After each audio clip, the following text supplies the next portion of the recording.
Hi, this is Dr. Kimberley Linert, and you're listening to Incredible Life Creator Podcast.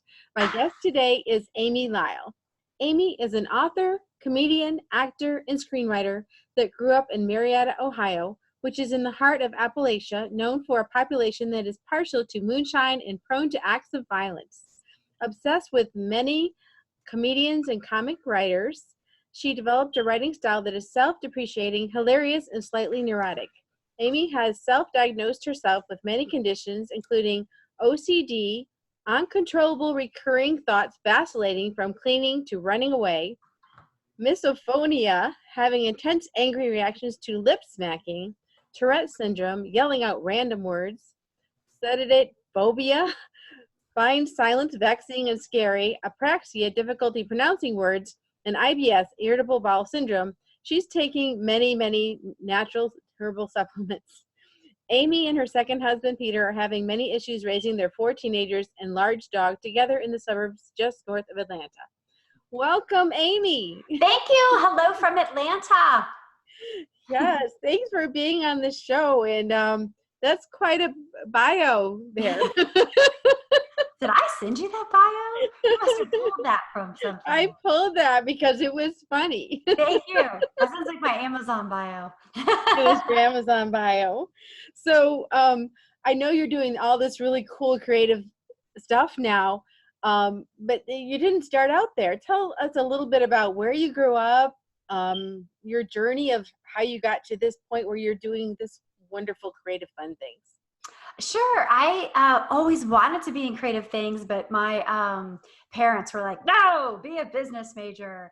And, that was fine. So I worked mainly for gigantic staffing firms like Sphurion and Ronstadt and Robert Half. And in a sales capacity or a sales manager capacity or a corporate trainer capacity.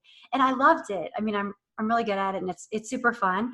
And then when I got remarried, my husband has 3 kids and I had 1, and they were little. They were like, my daughter was like 5 or 6, and then his kids were like 8, 10 and 11.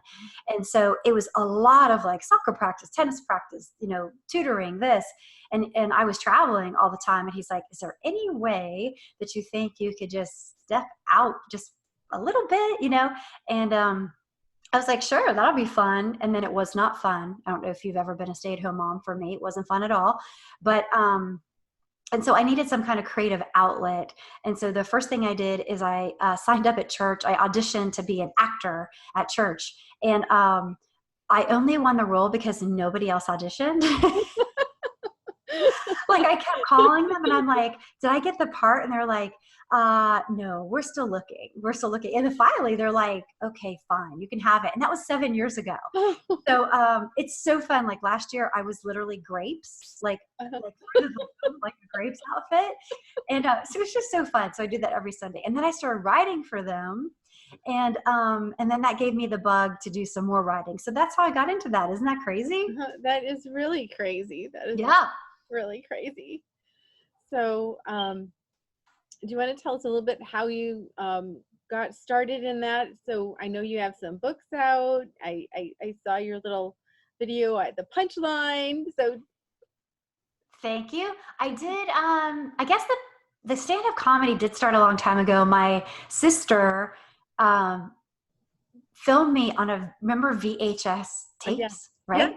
So on a VHS tape and mailed it to The Funniest Moms in America. I don't know if you remember that show. And so I got an audition here in Atlanta at the Funny Bone at the time.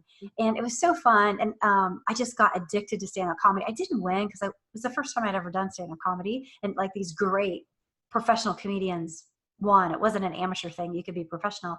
But so kind of on and off, I've been doing that in the past couple of years. I've kind of gotten more serious about it and try to do it at least, once a month or do some kind of event where I incorporate stand-up comedy. So that's so fun. And if you've never done stand-up comedy, you should put it on your bucket list and take a class because it's so fun. And if you write comedy, it refines your comedy because stand-up comedy is kind of like writing a movie where if you can say it in 4 words, don't say it in 5.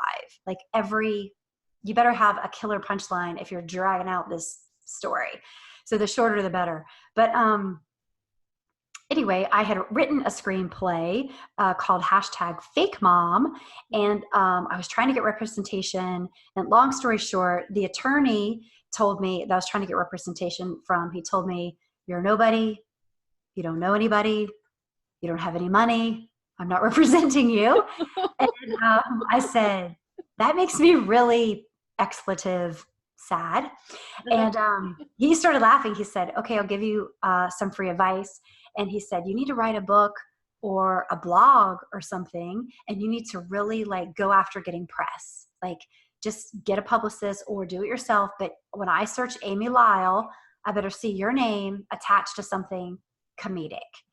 And I was like, "What should I write a book about?" And he's like, "I don't know, write what you know." And he hung up on me. And immediately I was like, I have had so many failures. And so I started writing the book today. What a thing to write about. I know. And now I lost funding for my movie.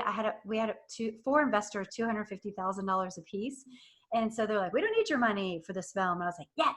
And then I'm in Georgia and the heartbeat legislation hit and Hollywood pulled out of Georgia.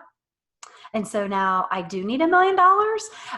So my movie's on hold, but sometimes I get sad about that. But then other times I'm like, if that attorney wouldn't have turned me down and gave me that advice, I never would have written my first book. And then I never would have got all these funny responses from people about the book, which made me write another book, which is about them. You know, we're all a mess. It's okay. Mm-hmm. And then I never would have tried to get press. And then I never would have been on a TV show. It's just like, life is so funny. Sometimes if you get hung up on, I have to do this, you're going to be disappointed. But if you're kind of like, this is a cool journey, I mean, I'm doing some cool stuff, then it's makes it a little easier. All my failures, it makes it easier to get up in the morning, I guess. So when you started to promote your book, how did you get started with that? Did you just I looked up some press releases online, and also I consulted a couple friends that were publicists. I bought them cases of wine. That was my payment, and just said, and I called in some favors. I'm not gonna lie, they did like got me an Atlanta Journal-Constitution, and Rick Limbert. They sent an article on me. They sent some information. He gave me like summer read of the year, or some summer read of the whatever, summer read, and best summer read. And but the rest of it, I was just like, I just started doing it. Like I try to do 10 a day solicitations where to television shows or radio shows or podcasts, where I usually send funny pictures like, me in the grape suit or whatever, and just tell my story like, hey, I'm a mom, and after 40 I wrote this book, and the book is about really embracing your failures and surrounding yourself with a good tribe that lifts you up and that reminds you that you're fine. Everybody makes mistakes, and you're trying to be a mom, and you're trying to work, and you're trying to be a wife, and that you can't do all of that 100% all the time, and that's okay. And how people don't want to talk about failures, especially like on social media, like everything's so filtered, and look at my new car, and we're in Italy, and it's like, whatever, your dog pooped on the floor last week. We know it did. So anyway, and so people were receptive to it. It was kind of, and one of them stuck. Like I was on Atlanta Company. There's this great morning show in Atlanta, and they interviewed me for like 3 minutes or something. And then they said, can you stay at the end? They kind of have like a nicer version of The View, like no politics. It's just like mommy issues and stuff. And that was over 2 years ago. And so I've been on there like every other Tuesday since. Oh, that's amazing. That's amazing. Yeah. Isn't that weird? Mm-hmm. That's so weird. Like I never dreamed of being on television. And then from that, another television station was like, hey, one of our hosts is out. Could you fill in? And yes. And then from that, they're like, you're really funny. Would you want to have your own show? I'm like, yes. So I don't want to do it. I mean, I'm having fun, but I'm like, can you just make my movie? Yes. You still have your goal of making that movie. I'm like, all this help me, leave me. Is there some very wealthy woman out there that has a heart for stay-at-home moms and working moms, and moving those two closer together? I would love to get this movie made. our producer is from DreamWorks. Like, she's a big dog. You know, she worked on Saving Private Ryan, going back, Hitch, Men in Black. Like, she's super talented. I'm like, call it a favor. But all her favors are in Hollywood. And they're like, no, Georgia, you must be punished. So Georgia must be. And I'm like, oh, that's really smart. You're punishing a woman film with a woman director. Thanks. You're punishing women who are trying to make a living. Hollywood, you suck. do you have more thoughts on making movies in Georgia? As far as I believe that your movie will be made one day. Thank you. Yes. And I think there's still a lot of people moving into Georgia, not moving out of Georgia. It's all lies. Like, Netflix is like screaming like, we're out of Georgia. And then the next day in the paper, like, we're actually not out. And then the same for Disney. They're like, we're out. And then everyone's like, don't you make films in Iran? And, you know, don't you make films in Louisiana where their laws are even stricter? And they're like, yeah. So it's really, it's fake. It's just, the whole thing is fake. Very few people have moved out. Some people that are here, I think this is fine. You know, they're giving some money to the ACLU to fight that legislation. I'm not going to go into the politics on that, but it's really weird to punish the women of Georgia for legislation that, frankly, we had nothing to do with. So, yes. They don't bring politics into movies, but they seem to be always intertwined, don't they? They do. Yeah. So tell me a little bit about your books. You have 2 different books out. Yes. Okay. The most surprising thing about my books, I'm from this tiny town in Ohio. I told you it's prone to violence and moonshine, very small. And to see, and I'm Midwestern. So in Midwestern, I just did this at the stand-up Sunday. If you're a Midwestern Protestant, your family's message to you is, you are not special. Like, if you're Jewish, you'll be raised like you're special, you're chosen people, you are destined to great things. But if you are Protestant, Midwestern, it's like, if you died, we don't care. The world would still spin around. So to see nobody drives a foreign car. It's just very like, be humble. Yeah. I remember my sister and I would get like ribbons, from like swim team. And my dad's like, don't look at those in front of people. That's flashy, So to see my book, it's carried everywhere. Like Barnes and Nobles has it. You can get it on Walmart or whatever. But, I published it through self-published because I was in a hurry, through not in such a hurry that I did not have proper proofreading or content editing. But, I didn't have time to shop for a agent or whatever. Yeah. So on any given day, if you click on my ebook and then you click on the ranking of it on humor and entertainment, it's amazing to see my little book like sitting next to Amy Schumer or Chelsea Handler or Trevor Noah or Jim Gaffigan or Kevin Hart. Like, there I am, this little girl from Ohio. And then these are, New York Times bestsellers surrounded me. Do you think that's got the attention of an agent? No, I don't know. I don't know what's going to get the attention. The book's been a bestseller for 2 years, but if you're an agent, call me. So, but that's been really fun seeing that. And it's got me like, some speaking engagements and fun emceeing events and, stuff like that. So it's been really fun. But I wrote the first book, The Book of Failures. And then every Friday on my Facebook page, I would put a failure, hashtag a Friday fail, about one of my own failures, not necessarily from the book either. It could just be like the dinner I had burnt that week or, whatever. And sometimes 30 people would comment with their funny cooking stories or their funny vacation stories or their funny coworker stories. And their stories were funnier than my stories. And so then I started messaging them like, can I have this story and not give you any royalties? And they, and remarkably, they said, yes, sign this. You're not getting any royalties. So, and they let me, edit the stories. And I start out with, most of these stories are true, but some of them are lies. Because some of them like, it'd be funnier. Yeah, might as well make it funny, right? Right. This would make it funnier if this happened. And they're like, okay, that's kind of what happened. I'm like, great. So that's why I wrote the second book. Is that weird? Life is weird. Yeah, it is amazing your journey. You have really kind of gone up and down and just kind of little doors opening and another little door opening. So you just kept going. I know. I just am like, all right, that sounds fun. You Mhm. pay me in tacos? All right, that's fine. So, so are you still raising children, or are they grown, or? Two are have moved out of the house and to go to college, and then we have two still in high school, a junior and a senior. Okay. Yeah, that's crazy. And the other two are not far away, like an hour, so we see them. They come back all the time, so it's nice. That is nice. Yeah. So, what, in your opinion, gives you the most joy and happiness in your life? Um, I would say, and there's two sides of this, of course. So when, like, someone wrote me today, literally, they sent me an email and they said their wife is not feeling well. They disclosed details of what's going on in their life health wise, which is very horrible.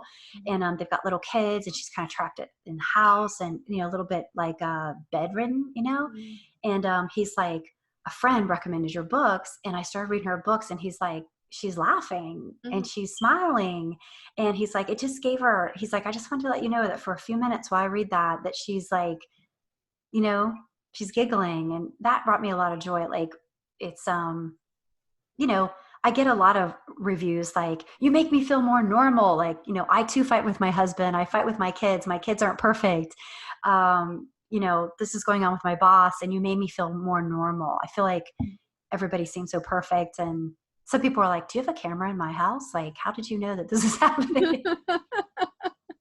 So that gives me a lot of joy. And then the other side of that is if you have a book out there, you're going to catch people on the wrong day, and they are going to hammer you. And they're like, I hate you and you're dogs. I hate all of you. So, and then you just feel bad because your intentions were to lift someone up.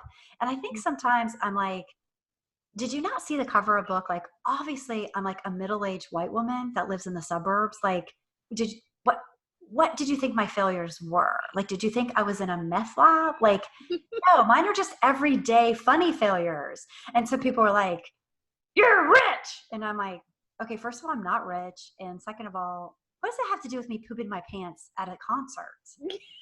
Except for my pants might be nicer. Do you know what I mean? I still poop my pants.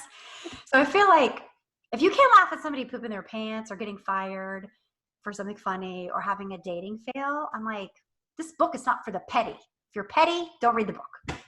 But if you're a lover of other people and women and you love comedy, then you'll probably love the book. Do you know what I mean? Like, if you're a confident woman, you probably like it. Mhm. Sounds great. And then you also have a TV show. You want to talk about that? Yes, it's so fun. It's called In the Burbs, because I'm in the burbs. Mm-hmm. And I have a sweet co-host named Gina Riles, and she's been a mom for 30 years, and we disagree on everything, which makes great for television, right? Mm-hmm. Just the way we raise our kids and working or not working, everything. And so it's really about everything from motherhood to menopause. Like our next show, we're doing like, how people do those, like a bark box for your dog. Uh-huh. We do like the fashion boxes that you get every 2 weeks. So we're doing a menopause box. And it's got That's great. all this funny stuff in there, like stuff you don't need, you don't need that. And then other stuff, it's like full on like electric razor. We're like, you will get these hairs. Like, where are these black hairs coming from when you get through menopause? It's like whiskers. So all this funny stuff. So we try to make light of, like, really, it's like being a mom and struggling with that and menopause. And we're just having a lot of fun. And you can see the show. Mm-hmm. You can see the show on Facebook in the Burbs, the page, or you can watch it on UI Media app, or you can watch it on Binge TV, or you can listen to it almost anywhere you listen to a podcast, like iHeartRadio or Stitcher or Spreaker or all of that. So we're having fun. And we have like funny guests. Like, we'll have Doc Dixon is one of our guests coming up. He just won the Penn and Teller. He's a magician, and he just won the Penn and Teller show. Like, he won the show, like America's Got Talent, but it's for magicians. Uh-huh. And he's coming on the show, and he's delightful. He has one biological child and 6 adopted children, and they're like age 4 to 12. I'm like, so many stories. we're just going to give him the mic, Kimberly. He's just going to roll with it. So, and we have authors on there, like my friend Kim Henry. She has a really funny book out called The Drinking Nanny, and she's a nanny to the stars. Like, I can't tell you who she's a nanny for, but she's a nanny for someone who makes a very prestigious shapewear here in Atlanta. And even before that, she worked for like producers and stuff. So she's got all these funny stories, and it's the book has a great theme where it's kind of like, it doesn't matter if you're rich or poor, your kids probably aren't as good as you think they are, and your kids probably aren't as bad as you think they are, and just love your kids and try to see the funny in it. So anyway, we're having these funny comedic guests and stuff in the burbs every other Wednesday. Yeah, that sounds like so much fun. And if people want to get a hold of you, where would they, you told us the Verbs one. Are you on Facebook or? Yeah, I'm on Facebook. I think my page is amylyle.me. My personal page is Amy Lyle. I love Twitter the most. That's also Amy Lyle. I think Instagram is author Amy Lyle, because Amy Lyle was taken. And my website is www.amylyle.me, because .com was taken. Got it. And then I know you're doing your show. Are you open to speaking, or are you doing other things? Yes, I'm speaking tonight at an event, a women's event. So I'm so excited about it. Yeah, I love to do speaking events or book clubs. Sometimes people Skype me into their book clubs. It's fun. My book is a fun, especially for drinking book clubs. I'm going to be honest with you. People hit the line pretty hard, and they read these funny failures, and then they start to close their failures. It's really funny. But yeah, I do speaking engagements mainly about being authentic. How even in the work setting, I mean, you can't be too authentic at work. Like, I had this STD, one time. Like, you can't. No, no, not that. But you can be authentic. Like, hey, I remember when I was starting out, I made that mistake too. And hey, this is how sometimes people are so stoic in a work setting. So yeah, that's kind of what my spiel is. Or changing your life after 40. Sometimes people ask me to do like creating your brand from scratch. So I'm coin operated, Kimberly. So if somebody wants me to speak about something, I'll write a speech. That sounds awesome. If they don't have any coins, tacos, fine. Just a lot of tacos. That's fine. A lot of tacos. They works. All right. Well, thank you so much for being on the podcast and for making people laugh and take their failures and turn them into something fun and positive, and it could be normal.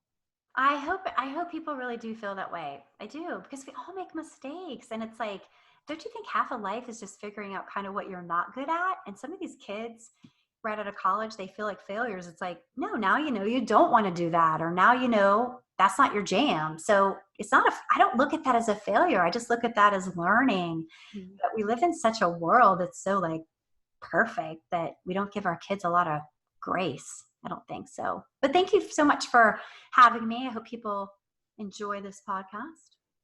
Yes, and thank you. And I'll talk to you again soon.